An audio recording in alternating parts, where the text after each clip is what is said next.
Na ką, balandžio 21, iki motinos dienos liko 2 savaitės. Na, pažiūrėsim, ką mes turėsim. Nors vėl, kai tą darai pirmą kartą, neaišku, kaip čia bus. Bet labai tikimės, kad saugs viskas. Ir galėsim pardavinėti gėles. Paklausa didelė bus. O dabar tai parodys, kaip viskas atrodo. Kad visas ūkis taip atrodo. Tai galima sakyti apie 7-8 tūkstančiai gėlių vienetų. Tiksliai sunku pasakyti, bet dalis aišku jų nesuaugę. Tai tie gal ir neliko, bet kokie 6 tūkstančiai tai tikrai yra. Tai va, narcizai greičiausiai po tų jau 2 savaičių tai jau tikrai turėtų būti prasiskleidę. Skirtingų jie rūšių. Bet manau, kad jo prasiskleis. Aišku, dabar prognozuoja šaltesnius orus, gal kažkiek sulėtins. Kas irgi neblogai turbūt. Labai yra įdomu, kai nežinai, kaip bus. Kol kas geriausiai tai atrodo vis tiek hiacintai. Ir šiaip, kad jie labai gražių žiedus mezga. Įvairių spalvų. Specialiai rinkomės, kad būtų įvairių spalvai. Va, lelijos irgi gerai auga. Viena kita geltonuoja, neaišku dėl ko, bet kitos visos šiaip tai auga. Visa eilė gėlių. Jo, neaišku dar, ar mums dėta plėvelė ar ne. Kaip ir piktžolių ir žalių visokių jau priaugę. Yra tikimybė, kad būsim prisidarę reikalų dėl to, kad nedėjom. Na, bet kartu bus ir eksperimentas. Jo, bijūnai, ko irgi mažai tikėjomės, leidžia ūglius, kaip čia juos pavadinti, stiebus. Tai va, gaila, kad nebuvo laiko, ruduo, šlapia, taip toliau čia. Žiauriai buvo intensyvus laikotarpis visą tą susodinti. Jau labiau dviese buvom. Ir va, prieini prie hiacintų ir per kokius kelis metrus net jauti kvapą jų. Jo, gal net ir juos, jeigu bus neperžydėję, gal net ir juos mėginsim realizuoti. Šiaip labai gražu. Ir labai kvepia. Visokios spalvos.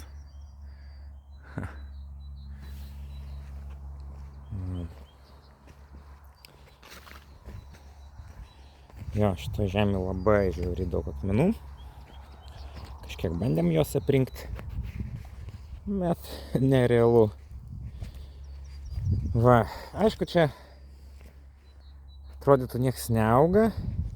Pavyzdžiui, prieš savaitę buvo tuščia. Pasirodo, mes čia sodinom narcizas. Arba jie įsodinti per daug giliai, arba tiesiog vėliau išsiskleis. Kaip ir šito eiliai pagal viską turėtų būti. Kažkiek bandžiau kasti, kažkas vyksta, dar reikia laiko. Labai atsilieka nuo visų kitų, bet yra dar ir kita eilė tų pačių hiacintų, kurie atrodė neišauks, o pradeda iš visur lysti. Hiacintas. Ai ne, tas pats narcizas įsimaišė. Jo, atrodė šito eilėj, kad nieko nebus, bet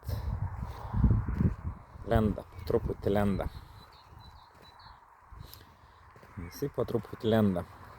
Ne, tik tai reiks tas žolės po to kažkaip nusimti. Nu ir va. Narcizai jau dabar išsiskleidė. Nu gal narcizai jau jo bus. Bet neaišku, vėl neaišku, nes pirmą kartą darai, nežinai, kokio čia laiko tarpo tikėtis, bet greičiausiai jau iki motinos dienos bus visi prasiskleidę ir gal net nužydėję. Nu, bet praktika irgi gera.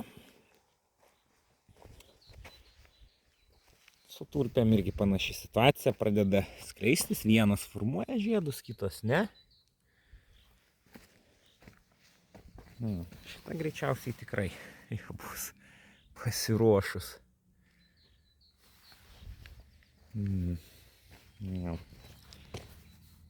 Jo, čia net 3 auga.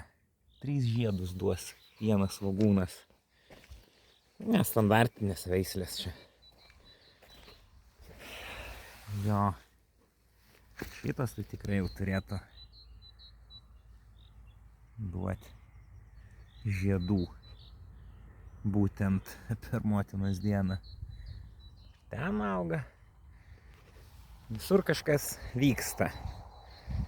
Žiūrėsim, kaip su laiku pataikysim. Bus kažkas tokio, aišku, jeigu per tą dieną visi, nu, bent dalis kažkokia, jeigu bus tinkami realizacijai. Tai jau bus labai smagu. Nes jo, čia matyta tokia rūšis, kur formuoja daugiau negu vieną žiedą. Va čia irgi 3 auga. Čia 2, čia 3. Šitas turėtų būti labai gražius.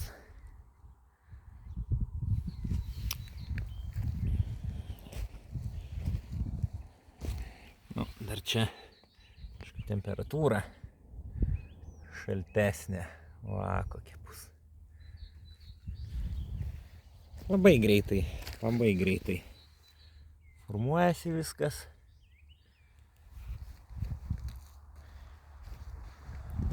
Ja. Kai jų tiek daug, sunku net atskirti, kur čia kokia prasiskleis. Aišku, yra tikimybė, kad jos bus nužydėjusios. Dėl to irgi nesukam galvos, nes tada galėsim jas sudauginti ir padidinti plotą. Kas irgi nėra blogai. Nu, ne plotą, o kiekį gėlių.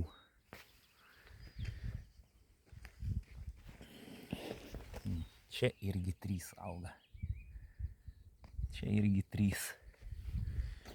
Gal kai šitos, kur po 3 greičiausiai bus žemesnės, žemaūgės.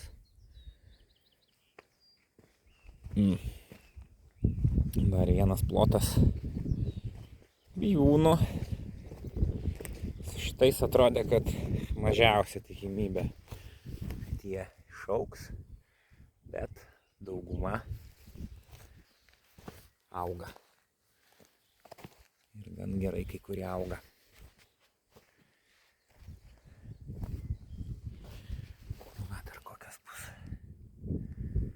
Ja, kai sauks, tai žiauriai gražios turėtų būti. Tulpės kažkiek plečiasi, nes mes kažkiek kad ir apkarpėm, bet vis tiek dar kai kurioms tulpėms trukdo plėvelė.